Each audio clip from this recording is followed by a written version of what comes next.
I can't have it both ways, right? I can't say that it's exciting that this organization has all this youth and that all this youth has translated into a successful AHL operation, and then in the very first game of Calder Cup playoffs, yuck. Good morning to you. Good Thursday morning. I'm Dejan Kovacevic of DK Pittsburgh Sports. This is Daily Shot of Penguins. It comes your way bright and early every weekday. If you're into football and or baseball, I also offer daily shots of Steelers and Pirates that I hope you'll check out.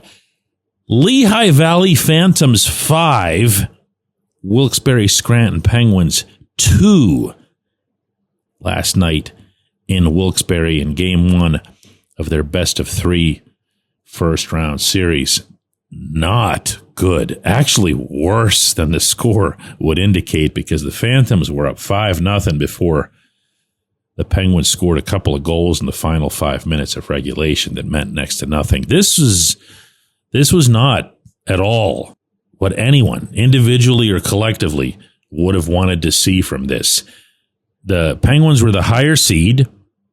They absolutely dominated the Phantoms in the regular season. They met 12 times. They went 8-2-1-1 against them. And on top of all that, they opened with home ice. They let it all leak away. Yoel Blomqvist wasn't very good. Then he got hurt, tweaked something. The goals came from Avery Hayes and Gabe Klassen, which means all these names that we've been singing about for a month or two now, nobody did anything. And on top of all that, I mean, I take this as a positive, because I want there to be leadership and accountability coming up through the system. This was Tristan Brose, the former second rounder, really upset afterward in talking with reporters, including our own Taylor Haas, on the scene up there at Mohegan Arena. I think plain and simple, they just wanted it more than us. I think puck battles, races to areas, physicality. Obviously, they're a physical team. But I just think we didn't get to our game really till the end of the game. And, especially in the 3-game series, it's going to bite you. So. Yeah, I don't know where to go with that. I don't know where to go with going into a playoff game and, not caring enough, not investing enough, not feeling like it's important enough to impress when you know, and I mean know, that your NHL parent club could really use some youth and energy and enthusiasm and all that other stuff as soon as the next training camp. Now, Kyle Dubas wasn't there, but Jason Spezza, Amanda Kessel, other representatives of the team were, and that didn't do it. Now, you could say, and believe me, this crossed my mind, well, maybe they shouldn't have been going with Blomqvist in goal anyway. They should be using Sergei Murashov since he's more talented. Murashov lost in Wheeling, and Murashov wasn't good down there either. In fact, he's probably going through his roughest ride of his rookie professional season. So I don't mean to rain on youth. I know that's always very, very, very unpopular with the fan base, because it's always got to be blamed on somebody else when it's the kids screwing up. But the kids screwed up. I don't care what they might have been told or not told, or what the coaching, or you're not supposed to need to ratchet players up for a playoff game. That's true at every level of the sport, including beyond the pros. Game 2 moves to Allentown. That's tomorrow night. And then Game 3, if it's needed, will be back in Wilkes-Barre on Sunday. You're going to have to do a lot better than that.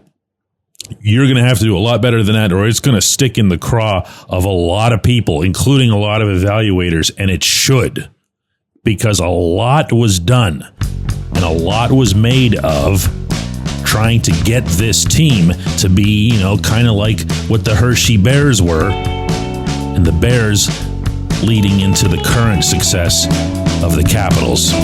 This ain't it. When we come back, J1Q.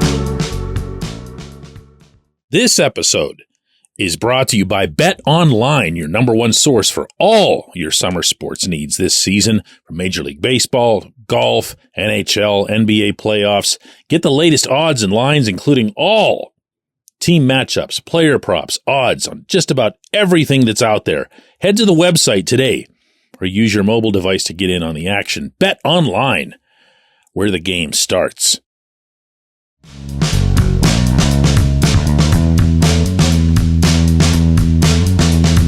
Today's J1Q comes from Lynn, and it's in regards to the show that I did yesterday about Erik Karlsson, and specifically about his not producing anywhere near as much offense here as he did in his final season in San Jose, where he got the Norris Trophy.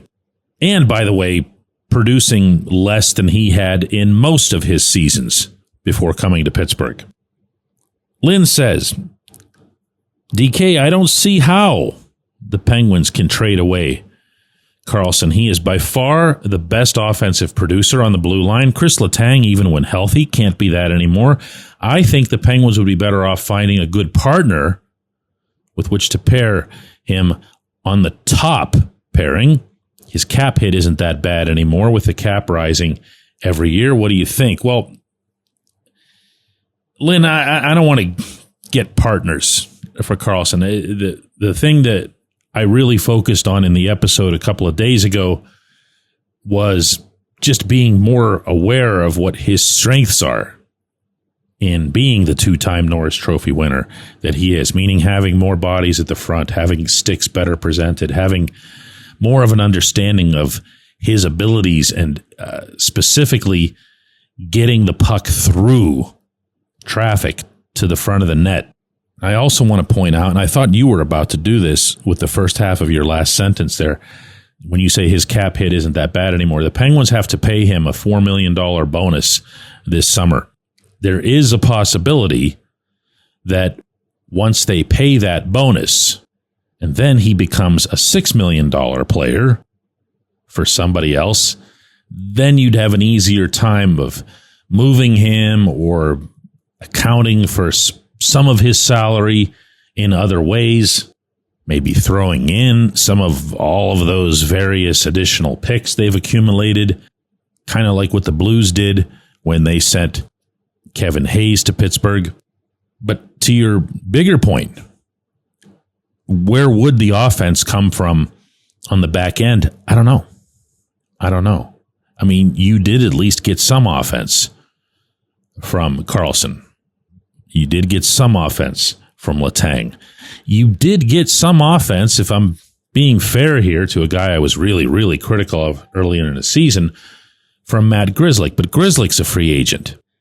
And I can say all this while at the same time very much preferring, to add defensemen who would add more size, more toughness, more defense to the back end than anything else. I really would.